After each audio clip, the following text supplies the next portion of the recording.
Hello guys. आज बहुत दिनों बाद में वापस वैसे भी वीडियो बनाने की सोची है। एक लंबा समय गुजर गया। आज मैं कामली घाट रेलवे स्टेशन पर आया हूँ। थोड़ा सा यहाँ मुझे सुबह सुबह शांति महसूस होती है और बहुत प्यारा मौसम लगता है। पूरा खाली, ट्रेन आई नहीं है। ट्रेन आएगी लगभग लगभग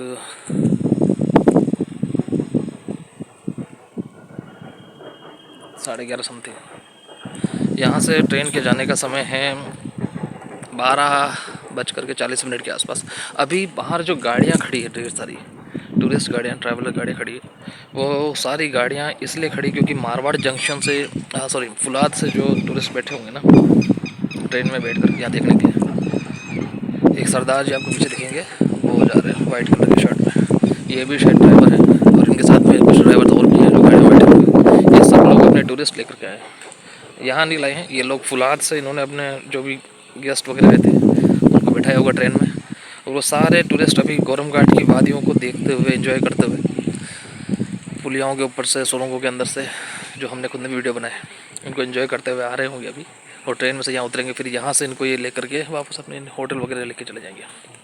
खैर, आज जो थोड़ा बहुत मुझे लग रहा था कि आज बातचीत करने के लिए सबसे बढ़िया टॉपिक जो रह सकता है वो रहेगा बिहार चुनाव के ऊपर।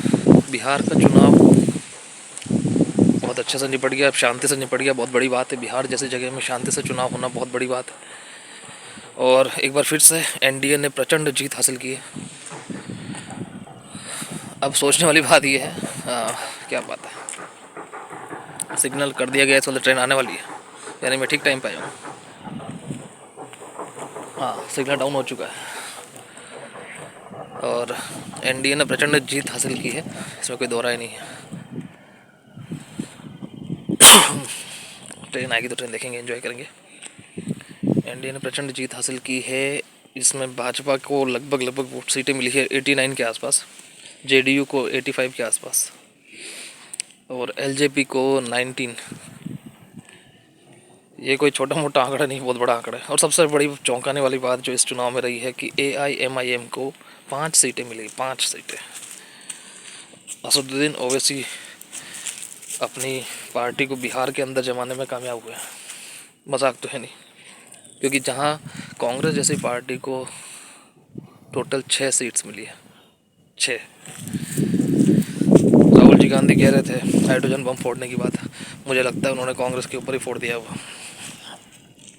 आरजेडी जो कि बिहार की जमी हुई लोकल पार्टी है, जिसका अस्तित्व लंबे समय से बिहार की राजनीति में रहा है, जिनके राज की चर्चा हर चुनाव में होती है, लालू यादव, राबड़ी यादव, जिन्होंने बतौर मुख्यमंत्री रहते हुए बिहार के अंदर एक अलग तरह की राजनीति पेश की थी, अच्छी बुरी जैसे भी कहो। उस पार्टी को लगभग 25 के आसपास सीटें मिली है, जबकि एलजेपी 19 सीटें लाने में कामयाब हुई है। गजब राजनीति है। एक स्टेटमेंट मुझे याद आ रहा है तेजस्वी यादव का। तेजस्वी यादव ने कहा था कि इस बार चुनाव में हम क्लीन स्वीप हो रहे हैं, क्लीन स्वीप हो रहे हैं। क्लीन स्वीप होने का मतलब तो होता है साफ़ हो जाना, जो कि हो चुके हैं। इसलिए कहते हैं कि अपने मुंह से जब भी कुछ भी बोलो बहुत सोच समझ के बोलो, क्योंकि हमारे जिह्वा पे कभी कभी माँ सरस्वती विराजमान होती है और जो हम बोलते हैं वो हो जाता है। मुझे याद है कुमार विश्वास ने एक बार गुजरात में एक कवि सम्मेलन में मोदी जी के सामने कवि सम्मेलन में प्रेजेंटेशन देते हुए एक बात कही थी कि मोदी जी, मुझे मालूम है एक दिन आप गुजरात से दिल्ली में तो बैठोगे ही, मतलब दिल्ली में तो बैठोगे कि मतलब यही था कि आप प्राइम मिनिस्टर तो बनोगी, और वो हुआ भी। ये बात कुमार विश्वास ने भी ये बात एक्सेप्ट की थी कि भाई उस समय मेरे जीवा पे माँ सरस्वती विराज रही थी, इसलिए मेरी बात सच हुई। और ऐसा होता भी है कि कभी कभी आप जो बोलते हो वो हो जाता है। इसलिए आपको बहुत सोच समझ करके, समझदारी से जो भी बोले बहुत सोच समझ के बोलना चाहिए। हमारे तेजस्वी भैया ने बोल दिया था क्लीन स्वीप हो रहे हैं, तो वो हो गए। चिराग पासवान एक अच्छे लीडर के रूप में प्रेजेंट हो रहे हैं। ऐसा दिख रहा है कि जैसा चिराग पासवान के अंदर एक क्षमता है कि भविष्य में शायद अगर उन्हें मौका मिला तो वो बिहार के मुख्यमंत्री भी बन सकते हैं। मुझे लगता है कि एक अच्छे नेता को अब आगे लाने का समय आ गया है। नीतीश कुमार ने 9 बार मुख्यमंत्री रहते हुए अपना काम दिखा दिया है, कोई बुराई नहीं है, लेकिन अब इस समय अगर एक युवा मुख्यमंत्री को सामने लाया जाए तो बुराई क्या है। चिराग पासवान को अगर मुख्यमंत्री बनाया जाता है तो बिहार के लिए मुझे लगता है कि बिहार के भविष्य के लिए ठीक होगा।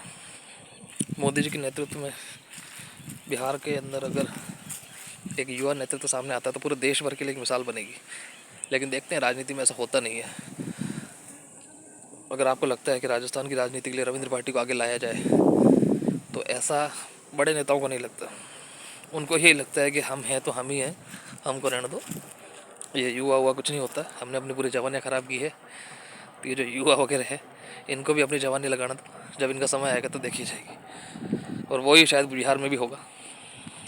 बिहार में भी जो बड़े अनुभवी नेता बैठे हैं वो आने तो देंगे नहीं। इस चुनाव में एक चीज़ बहुत अच्छी हुई,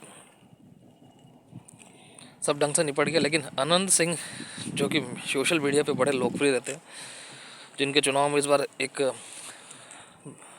मौत भी हुई, जैसे हत्या बताई जा रही है, क्या मामला है वो तो मुझे नहीं मालूम। पुलिस की जांच भी है, जांच हो जाएगी उसके बाद पता चली जाएगा। दुलार चंद यादव हत्याकांड कहते हैं उसको।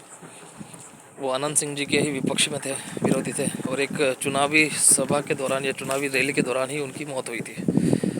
कैसे हुई पता नहीं, उनके परिवार वाले तो कहते हैं कि यह हत्या है, लेकिन मामला संदिग्ध है। अनंत सिंह जो मशहूर रहे अपने इंटरव्यूज़ में बेबाक बयानबाजी के लिए, उनको जब पूछा गया कितनी सीटें आ रही है तो उन्होंने कहा था 250 सीटें आ रही है। टोटल 243 सीटों पर चुनाव हो रहा है और उन्होंने कहा 250 सीटें आ रही है। एक और इंटरव्यू में उन्होंने कहा था 200 ज़्यादा सीटें आ रही है। उनको जो कुछ पूछा जाता है उसका उल्टा ही जवाब देते हैं वो, इसलिए बहुत मशहूर है। वो भी चुनाव जीत चुके हैं भारी मार्जिन से, और उन्होंने 3 दिन पहले से, कल रिजल्ट आया, 3 दिन पहले से ही मिठाई बनवाना शुरू कर दिया था। कहते हैं कि 1 लाख से ज़्यादा तो उन्होंने सिर्फ गुलाब जामुन बनवाया। गजब बात, बढ़िया, चलो अच्छा रहा जो भी है। और इस चुनाव के अंदर तेजस्वी यादव की जो लापरवाही थी वो भी सामने नजर आई। तेजस्वी यादव को ये लग रहा था कि वो मुस्लिम वोट बैंक और यादव वोट बैंक के भरोसे सीट हासिल कर लेंगे, ऐसा हुआ नहीं। शायद उनको अभी भी ये लगता है कि इस देश के अंदर हिंदुत्व नाम की कोई लहर है ही नहीं। इसलिए उन्होंने जो अपने नवरात्रि के दिनों में मछली खाते हुए वीडियो वायरल किया था, उसके ऊपर अभी तक खेद प्रकट नहीं किया।